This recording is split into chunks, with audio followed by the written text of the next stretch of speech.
네, 오늘은 우리가 디모데후서 4장 1절에서 2절 말씀 나눌 텐데요. 자, 말씀이 짧습니다. 그래서 디모데후서 4장 1, 2절 같은 목소리로 합독하도록 하겠습니다. 시작. 하나님 앞과 살아있는 자와 죽은 자를 심판하실 그리스도 예수 앞에서 그가 나타나실 것과 그의 나라를 두고 엄히 명하노니 너는 말씀을 전파하라. 때를 얻든지 못 얻든지 항상 힘쓰라. 범사에 오래 참음과 경계하며 권하라. 아멘. 네, 우리 옆에 있는 분들과 이렇게 인사 한번 나누실까요? 복음 전파에 실패란 없습니다. 다시 한번 하겠습니다. 복음 전파에 실패란 없습니다. 네, 오늘 우리 설교 제목으로 오늘 본문 말씀을 나누려고 합니다. 우리가 저번 주에는요, 디모데후서가 뭐 다 까먹었어도 괜찮아요. 다 잊어버리셨어도 괜찮은데 그냥 하나만 기억하자면 디모데후서가 바울이 마지막으로 남긴 편지다, 유언장이다 라는 말씀을 들었죠. 그래서 바울이 자신이 이제 떠날 때가 머지 않았다는 것을 직감하고 세 가지의 이미지를 이제 이렇게 얘기를 했어요. 뭐였죠? 군인, 운동선수, 네, 공부 열심히 하셨네요. 군인, 운동선수, 농부, 이 세 가지의 이미지를 사용해서 우리가 영적인 근육을 기르기 위해서, 그리스도인으로 더 성숙해지기 위해서 우리가 이런 이제 노력을 해야 된다. 우리가 이제 믿음으로 나아가야 한다라는 이제 이야기를 했습니다. 그러니까 이 디모데후서를 통해서 결국에 바울이 이야기하고 싶었던 거는 딱 하나인 것 같아요. 복음이었다. 그러니까 바울이 이렇게 예수님을 만나고 예수님을 영접하고 또 오랜 세월 주의 종으로 쭉 살아보니까 나는 예수님 만나서 제일 행복했고 너무 감격스러웠고, 그리고 주의 종으로서 그런 복음을 전하면서 사명을 감당하는 게 가장 복되고 가장 좋은 일이었다. 나에게 가장 과분하고 영광스러운 일이었다 라는 것을 이제 그 디모데에게 또 모든 성도들에게 전하고 싶었던 것이 아닌가라는 생각이 듭니다. 그래서 오늘 우리가 읽은 디모데후서 4장이 디모데후서의 이제 마지막 장인데, 마지막 장에서도 바울은 다시 한번 복음에 대한 이야기를 꺼내요. 말씀을 전파하라, 이 말씀이 결국에는 복음을 전파하라, 이때랑 똑같잖아요. 특히 이제 복음을 그냥 우리가 알고 믿고 이제 누리고 이제 여기서 끝나는 게 아니라, 이제는 우리가 아까 우리 인도자님이 우리에게 얘기해 주셨던 것처럼 복음을 전파해야 한다. 이제 우리의 삶으로 복음을 전파해야 한다 라는 것이 바울의 마지막 유언, 마지막으로 남기고 싶은 이야기였습니다. 그래서 오늘 본문 말씀을 다시 한번 읽어봤으면 좋겠는데요, 이걸 기억하면서 자, 2절 상반절까지 같이 읽겠습니다. 시작. 하나님 앞과 살아있는 자와 죽은 자를 심판하실 그리스도 예수 앞에서 그가 나타나실 것과 그의 나라를 두고 엄히 명하노니 너는 말씀을 전파하라. 때를 얻든지 항상 힘쓰라. 아멘.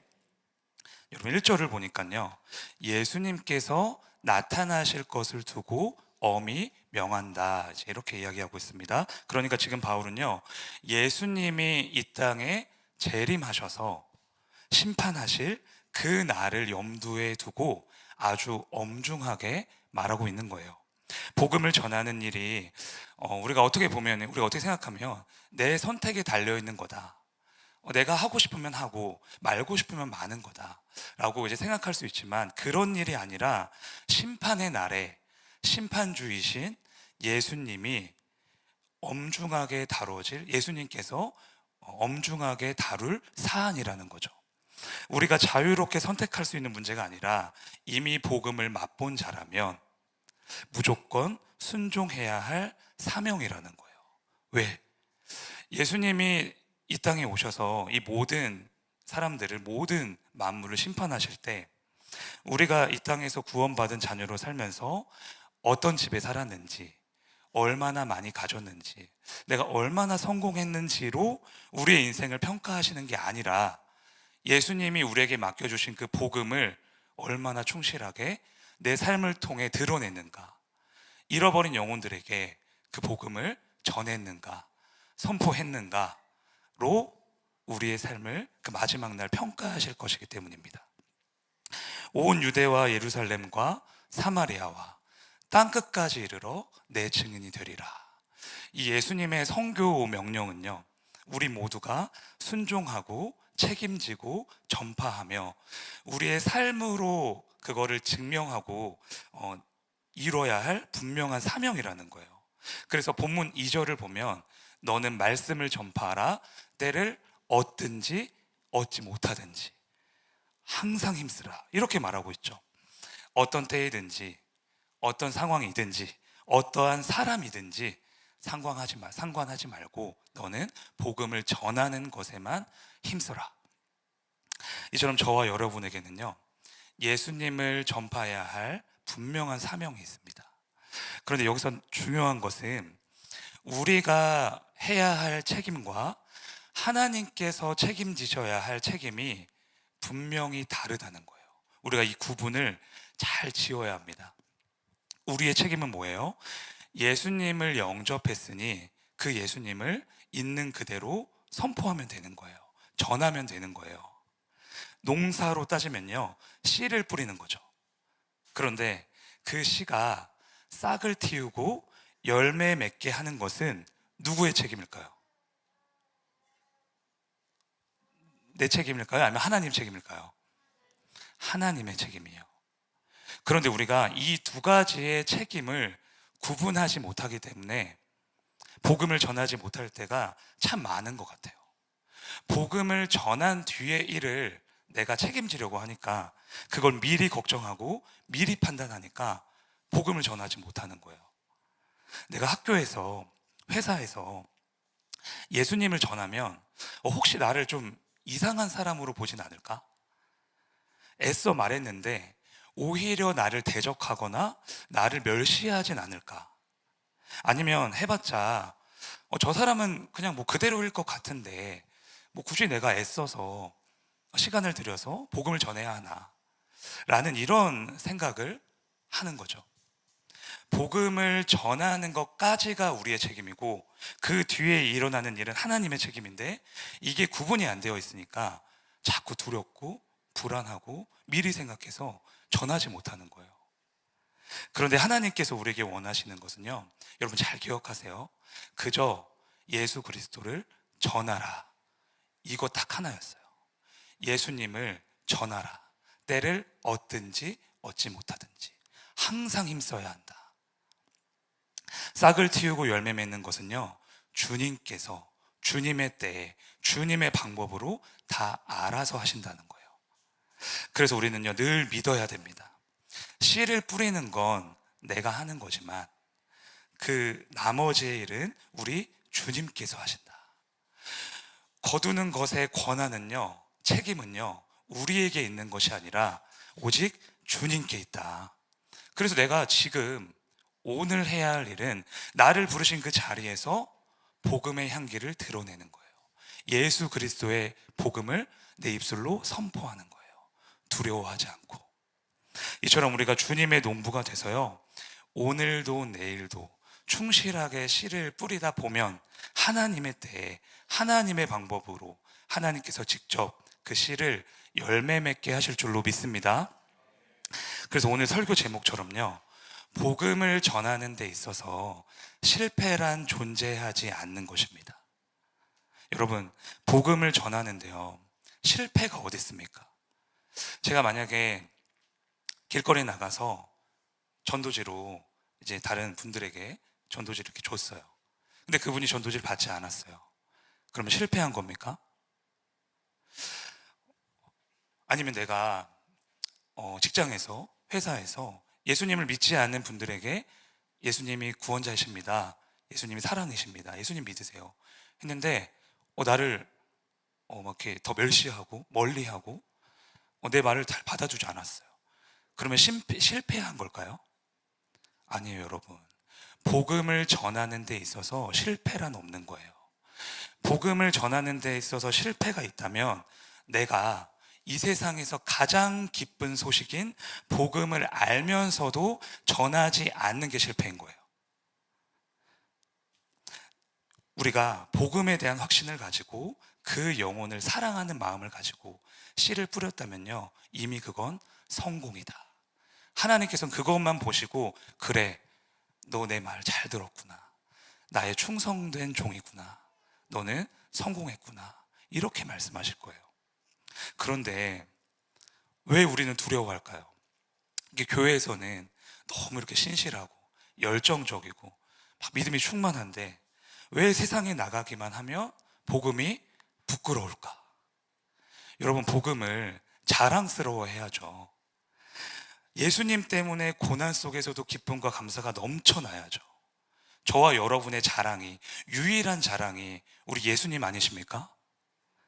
모든 것을 이미 이루신 그 복음 때문에 우리가 지금 이렇게 숨 쉬면서 행복하게, 감사하게 살고 있는 거 아닌가요? 우리를 죄와 사망과 어둠의 권세에서 능히 건지신 그리스도, 십자가의 보혈로 죽어 마땅했던 우리를 당신의 피값으로 살려주시고 부활하게 하신 하나님의 아들, 만왕의 왕이시오 만주의 주이신, 이 세상의 창조주이자 구원자이자 심판주가 되시는 그 예수 그리스도, 이처럼 우리의 모든 것 되신 예수님의 이름밖에요 우리는 자랑할 게 없잖아요. 그러니 사랑하는 형제 자매님들, 때를 얻든지 얻지 못하든지 이 복음을요 믿음으로 확신 있게 선포하시길 바랍니다. 예수 그리스도만 자랑하시길 바랍니다. 그리고 전했다면 그 나머지의 일은 우리 주님께 다 맡기시길 바랍니다. 네, 여러분, 이제 중요한 것은요, 하나님이 때를 얻지 못할 때에도 복음을 전하라고 명령하셨다는 거예요. 때를 얻지 못했다는 건 예를 들어서 이런 상황을 말하는 겁니다. 내가 보기에 절대 안 될 것 같은 상황이에요. 이 복음을 말해도 저 사람은 절대 이 말을 안 들어줄 것 같아. 오히려 복음을 전하면 나에게 큰 화가 임할 것 같아요. 관계가 깨질 것 같고 일이 뒤틀릴 것 같고 나를 멸시하고 비난할 것 같아요. 사실 해봤자 무용지물일 것 같은 거예요.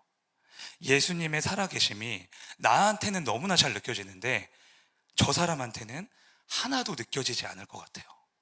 복음보다 내 앞에 있는 환경이 훨씬 더 커 보이는 거죠. 자, 우리가 인생을 살면서요, 이런 상황과 환경을 마주했을 그때를 때를 얻지 못할 때다, 이렇게 말하고 있는 겁니다. 자, 그런데 예수님 말씀하세요. 그런 때야말로 진짜 복음을 선포해야 하는 타이밍이다.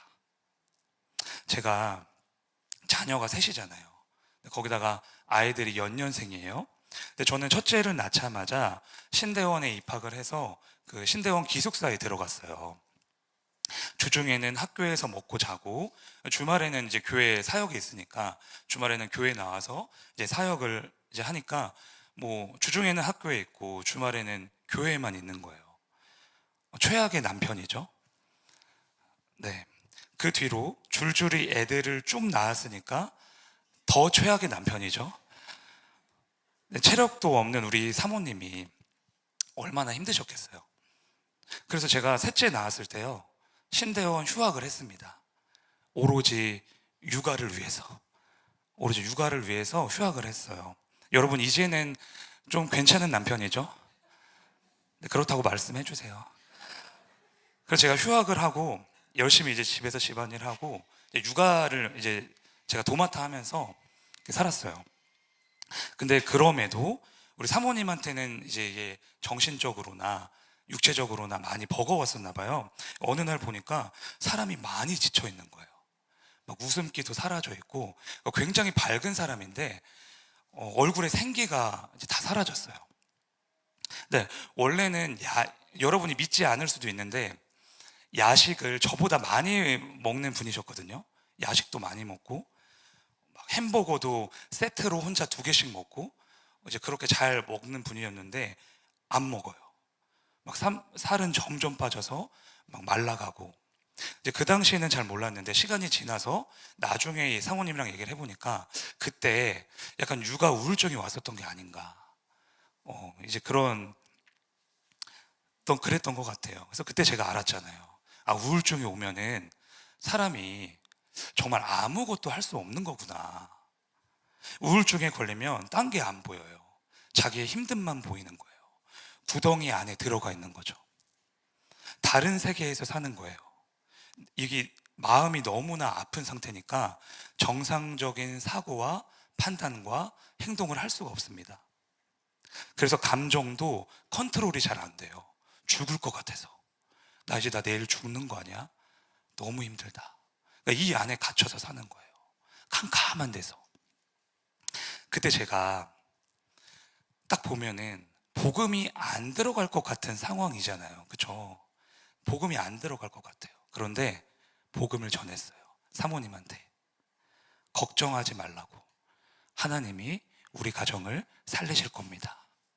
하나님이 사모님을 치료하실 겁니다. 하나님이 우리 가정을 구원하실 겁니다. 하나님 지금도 우리와 함께 하십니다. 제가 안 될 것 같은 그런 상황에다가 대고 믿음으로 선포한 거예요. 그리고 나서 사모님이 괜찮아진 후에 나중에 저한테 말해줬어요. 그때 그 복음이, 그때 그 말이 정말 너무나 큰 도움이 됐다. 나를 다시 살게 했다. 근데 정확히 말하면 제가 복음을 전해서 사모님이 살아난 게 아니고요. 저를 통해 하나님이 복음을 들려주셨기 때문에 사모님이 다시금 회복한 거죠. 복음은 우리에게 주신 기쁜 소식이잖아요. 기쁜 소식, 구원의 소식, 부활의 소식. 우리 가정 앞에 있는 이 막힌 담을요, 그 구원의 소식이 부셔버린 거예요. 저는 할 수 없었는데 주님이 하셨어요. 이게 복음의 능력입니다. 사람에게 힘이 있는 게 아니라 복음 자체에 불가능을 가능케 하고 죽은 자를 살리는 부활의 능력이 이미 들어있는 거예요. 그러니까 여러분들도 때를 얻었을 때도 복음을 전해야 되지만 때를 얻지 못했을 때는 언제입니까? 여러분이 생각하고 판단하기에 야, 이건 진짜 안 되겠다. 저 사람은 복음 진짜 안 듣겠다. 우리 가정은 진짜 망하겠다. 내 삶은 끝장이다. 이때 복음을 믿음으로 선포해야 한다는 것입니다. 죽음과 같은 환경을 역전시키시고 내 앞에 쓰러져가는 사람을 다시 살리시는 그 예수 그리스도의 복음을 믿음으로 선포하시길 바랍니다. 여러분, 복음은 우리가 무엇을 해서 이루는 게 아니라 이미 예수님께서 우리에게 하신 일을 그저 받아들이는 거예요. 다시 말해 복음은 우리가 행하는 무엇이 아니라 이미 우리에게 다 완성되고 행해진 것입니다. 그래서 복음을 기쁜 소식이라고 해요. 만약에 지금도 여러분이 뭘 해내야 된다면 우리가 뭘 해내서 구원에 이르고 복음에 이뤄야 되는 것이라면 그거는 기쁜 소식이 될 수 없습니다. 나쁜 소식이고 힘든 소식이에요. 우리가 구원을 이뤄내고 우리의 삶을 이끌고 우리가 막 부활을 일으키고 열심히 해서 그렇게 하는 거라면 그거는 복음이라고 말할 수 없는 거예요. 예수님께서 죄인이었던 우리를, 그래서 죽을 수밖에 없었던 우리를 사망에서 생명으로 옮겨주셨다는 것, 옮겨가는 중이 아니라 우리는 이미 옮겨져 있다는 것, 죄를 용서받는 중이 아니라 이미 십자가 위에서 우리의 모든 죄가 다 씻겨졌다는 것. 그런데 그 예수님이 나를 사랑하셔서 지금도 그 부활의 역사를 일으키고 계신다는 것. 이게 복음이에요. 그래서 이 복음을 영접한 후에 시편 기자가 이렇게 고백을 합니다. 한번 볼까요? 시편 40편 9절입니다. 같이 읽겠습니다. 시작. 내가 많은 회중 가운데에서 여호와여, 내가 내 입술을 닫지 아니할 줄을 주께서 아시나이다. 아멘. 네, 여기서 나오는 기쁜 소식 나오죠. 이 단어는요, 죽을 것 같은 상황에서 누군가 나를 건져냈을 때, 구출되었을 때 사용하는 단어예요. 그러니까 우리가 믿음으로 구원을 받는다는 것은 내가 더 힘써서 구원에 이른다, 이런 뜻 아니에요. 믿음은 신뢰의 대상을 나 자신으로부터 그리스도께로 옮기는 일입니다. 그러니까 내 믿음을 믿는 게 아니라 나를 위하여 예수님께서 하신 일을 믿는 거예요. 그 믿음으로 구원을 얻는 거죠. 이걸 복음이라고 합니다. 이 기쁜 소식을 알게 된 이 시편의 기자가 어떻게 고백하고 있죠? 말씀 다시 한 번만 띄워주세요. 기쁜 소식을 어떻게 하고 있죠? 전하였나이다. 그리고 그 뒤에 말씀 같이 한번 읽어볼까요? 여호와여, 시작.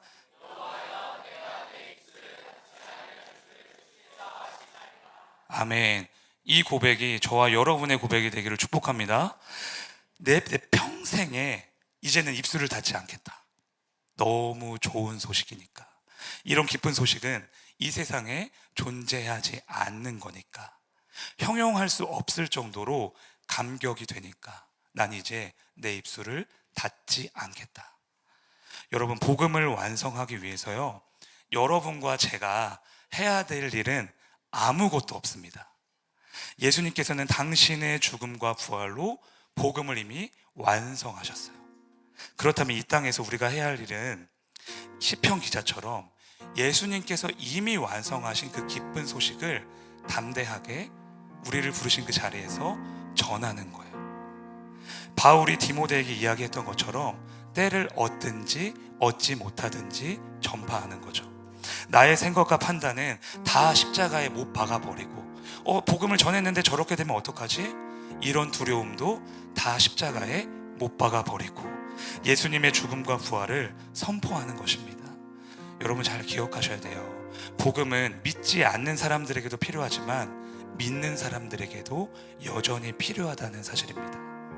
그러니 여러분, 누구를 만나든 어떤 상황이든 예수님만 자랑하시고 예수님의 복음만 증거하시고 여러분의 삶을 통해 선포하시길 바랍니다. 제가 이렇게 말하면 저한테 이렇게 물어보실 수도 있어요. 복음 전했는데 잘 안 되면 어떡합니까? 또는 복음을 그렇게 전해본 적이 있는데 오히려 저에게는 안 좋은 경험이 있었어요. 그래서 복음을 선포하기가 너무 힘들어요. 여러분, 잠시 승리를 경험하지 못했다고 해서요, 절망할 필요 없습니다. 아까 제가 앞서 말했듯이 우리는 씨를 뿌리는 것까지가 우리의 책임이고 나머지 일은 주님의 책임이에요. 주님의 때에 주님의 방법으로 주님께서 그 열매를 거두실 것입니다. 그러니까 이 진리를 믿고 마음껏 선포하세요.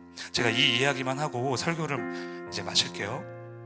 19세기에 찬송가를 몇백 곡을 적었던 제니 크로스비라는 제가 굉장히 좋아하는 작사가 분이 계세요. 근데 이분이요, 살아왔던 인생의 전반부를 보면 너무 이제 막 안타까워요. 너무 눈물이 나요. 6살 때 돌팔이 의사가 눈에 안약을 잘못 넣어가지고 맹인이 된 거예요. 후천적으로. 근데 조금 있다가 1년 있다가 아버지가 돌아가셨어요. 조금 있다가 자신을 그렇게 사랑해줬던 할머니가 돌아가셨어요. 그래서 이제 소망이 없는 거예요. 그런데 이분이 자신의 삶을 한탄하거나 원망하지 않고 복음의 감격에 취해서 나 내 평생 복음을 전해야겠다, 이렇게 결단을 합니다. 그리고서 찬송가를 막 써요. 몇백 곡을 쓰셨어요. 그 중에 우리가 너무나 잘 알고 전 세계적으로 모든 성도님들이 사랑하시는 예수로 나의 구주 삼고 라는 찬양이 탄생을 한 거예요. 예수를 나의 구주 삼고 후렴 가사가 뭔지 다 아시죠? 이것이 나의 간증이요, 이것이 나의 찬송일세. 나 사는 동안 끊임없이 구주를 찬송하리로다. 그분에게는 내 앞에 있는 고통과 육신의 절망보다 내 안에 있는 복음의 감격이 훨씬 더 컸던 거예요. 그래서 그 복음의 감격으로 살아갔고 복음을 전파하며 하나님께 영광 돌리며 평생을 바쳤습니다. 여러분, 이 믿음의 고백이 저와 여러분의 평생의 믿음의 고백이 되기를 축복합니다. 복음으로 취하고 복음으로 기뻐하고 복음을 누리고 복음을 전파하며 우리의 모든 삶이 예수 그리스도만 증거하는 예수 그리스도의 제자가 되기를 축복합니다. 해서 오늘부터 이제 찬양을 하나씩 하려고 하는데요, 기도하기 전에 예수로 나의 구주 삼고 우리 같이 찬양하면 좋을 것 같습니다.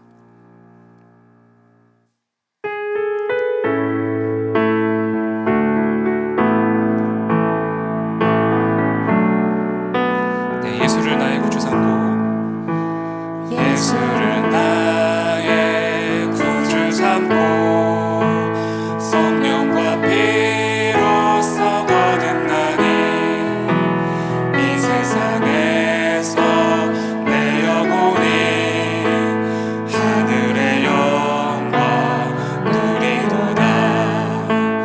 이것이 나의 간증이요 이것이 나의 찬송일세. 나 사는 동안 끊임없이 구주를 찬송. 우리 3절로 찬양하겠습니다. 주 안에 기쁨 누림으로 마음의 문란이 잔잔하니 세상과 나는 단 곳 없고 구속한 주만 보이노라. 이것이 나의 간증이요 이것이 나의 찬송일세. 나 사는 동안 끊임없이 구주를 찬송. 이것이 나의 간증이요 이것이 나의 간증이요 이것이 나의 찬송일세. 나 사는 동안 끊임없이. 우리 두 손 들고 고백했으면 좋겠습니다. 이것이 나의 간증이요 이것이 나의 찬송일세. 나 사는 동안 끊임없이 구주를 찬송하리로다. 네, 오늘 주신 말씀 붙잡고 함께 기도하길 원합니다. 하나님 아버지, 때를 얻든지 얻지 못하든지 예수 그리스도의 복음을 전파하게 하여 주시옵소서. 하나님, 우리 앞에 죽음이 있다 할지라도 절망이 있다 할지라도 그 어떠한 장벽이 있다 할지라도 그 모든 것을 뛰어넘어 역사하시는 예수 그리스도의 살아계심을 선포하게 하여 주시옵소서. 그리하여 우리의 삶이 복음으로 변화되고 복음을 전파하고 복음으로 영광을 올려드리는 그러한 삶이 될 수 있도록 우리 한 사람 한 사람의 인생을 축복하여 주시옵소서. 이 시간 주여 한번 해주시고 함께 기도합시다.